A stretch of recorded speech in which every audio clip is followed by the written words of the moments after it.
माझं सोलापूर न्यूजमध्ये आपल्या सगळ्यांचं स्वागत। माढा तालुक्यामध्ये कबे येथे 6 वर्षीय चिमुरड्याचा 26 फेब्रुवारी 2024 रोजी खून झाला होता। यानंतर तिच्या आईनेही आत्महत्येचा प्रयत्न केला। मुलाच्या आईवरील उपचार पूर्ण होताच पोलिसांनी तिला अटक करून न्यायालयात हजर केले असता 1 दिवसाची कोठडी मिळाली। माहेरातील प्रेम प्रकरण सासरी समजेल आणि पुढे मुलालाही त्रास होईल या भीतीने चिमुरड्याचा खून करून आत्महत्येचा प्रयत्न केल्याचे तपासात उघड झाल्याचे पोलिसांनी सांगितले। प्रणव गणेश चोपडे वर्ष 6 असे खून झालेल्या चिमुरड्याचे नाव असून त्याच्या आजोबा नारायण चोपडे यांनी याबाबत फिर्याद दिली होती।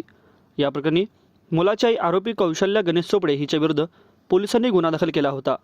पोलिसांनी दिलेल्या माहितीनुसार माहेरातील प्रेम प्रकरण सासू सासऱ्यांना कळेल की काय या विचाराने तिने कायम बेचैन होती, त्यामुळे आत्महत्येच्या विचारात होती।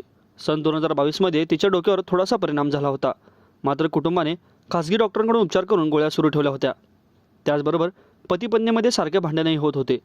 घटनेच्या दिवशी प्रथमतः तिने टीव्ही पाहतो काय म्हणत लहान मुलाचा गळा आवळला, नंतर तो मरण पावला की काय याची खात्री करण्यासाठी त्याला हळवून पाहिले, परंतु आपण आत्महत्या केल्यानंतर मुलगा नाहीच मेला तर असा विचार करून गळा आवळल्यानंतर तिने कुऱ्हाडीने त्याचे शिर धडावेगळे केल्याचे पोलिसात पुढे आले।